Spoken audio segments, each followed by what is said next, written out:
Je vous remercie. Nous passons donc la parole à Monsieur Philippe Bolo, qui a une question pour Monsieur le ministre de l'Économie, des Finances et de la Relance. Chers collègues, vous avez la parole. Je vous remercie, Monsieur le Président. Monsieur le ministre, mes chers collègues, voter les lois est une chose, s'assurer de leur application en est une autre. Et malheureusement, parfois, cette application n'est pas au rendez-vous. Le 21 juillet dernier, la Commission des affaires économiques auditionnait nos collègues Bessot-Ballot et Blin, rapporteurs de l'évaluation de la loi relative à la transparence de l'information sur les produits agricoles et alimentaires, plus simplement appelée loi étiquetage.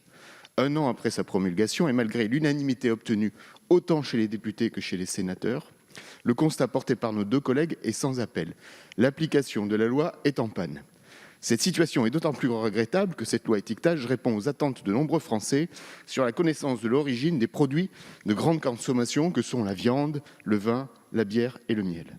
Cette loi, en renforçant l'étiquetage, donne la possibilité aux consommateurs de savoir ce qu'ils achètent et leur permet d'influencer le marché par leurs choix éclairés. Cette absence d'application de la loi n'interpelle pas que les consommateurs. Elle est également déconcertante pour les parlementaires qui l'ont votée à l'unanimité. Leur volonté d'agir en réponse aux attentes exprimées par les Français n'est pas respectée, ni dans les délais, ni dans les intentions exprimées lors des débats et du vote. De précieux mois ont été perdus pour les producteurs, pour les consommateurs, mais également pour nous, parlementaires.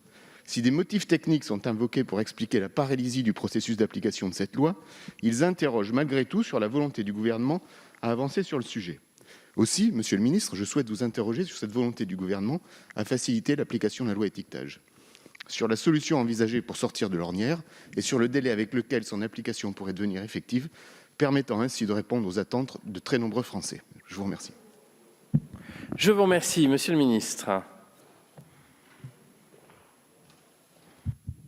Oui, Monsieur le Président, Monsieur le député Bolo, Mesdames et Messieurs les députés.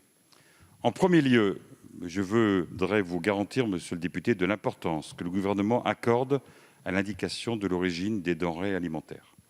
Cela se traduit d'abord par une action normative pour renforcer la transparence sur l'origine, tant au niveau français, je pense notamment aux travaux du Conseil national de la consommation en la matière, qu'au niveau européen dans le cadre de la stratégie Farm to Fork de la Commission européenne.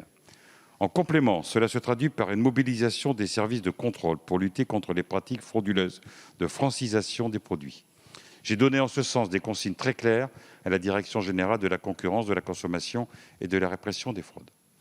Monsieur le député, vous le savez, l'application de la loi étiquetage 10 juin 2020 se heurte à des difficultés juridiques liées, disons-le très clairement, à sa notification incomplète à la Commission européenne. Dans ces conditions, de concert avec le ministère de l'Agriculture, nous avons essayé depuis l'automne 2020 de trouver des solutions juridiques pour en permettre l'application, mais sans réel succès. C'est pour cela que dans le cadre de l'examen parlementaire de la proposition de loi visant à protéger la rémunération des agriculteurs, dite Égalim 2, un amendement a été adopté pour modifier les articles introduits par la loi étiquetage et corriger ces obstacles juridiques.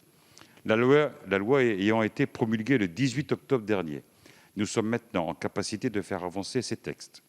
Les deux textes d'application relatifs au fromage fermier et à la protection des dénominations animales ont d'ores et déjà été notifiés à la Commission. Néanmoins, les textes relatifs à l'indication de l'origine des viandes en restauration hors domicile et l'indication de l'origine du miel, d'une part, et ceux relatifs à l'origine des bières et des vins, d'autre part, seront dans les tout prochains jours transmis au Conseil d'État pour les premiers et à la Commission européenne pour les seconds. Je peux vous assurer, Monsieur le député, que nous mettons tout en œuvre pour une application aussi rapide que possible des dispositions de cette loi extrêmement importante. Je vous remercie. Monsieur le député. Je vous remercie, Monsieur le ministre, pour ces précisions qui montrent que le sujet avance. C'est véritablement important, nous le savons tous ici, les Français le savent, c'est lutter contre la tromperie des consommateurs par rapport à des allégations commerciales qui sont fausses et qui, de plus, ne participent pas à la juste rémunération des efforts faits par nos agriculteurs pour nous nourrir au quotidien. Je vous remercie.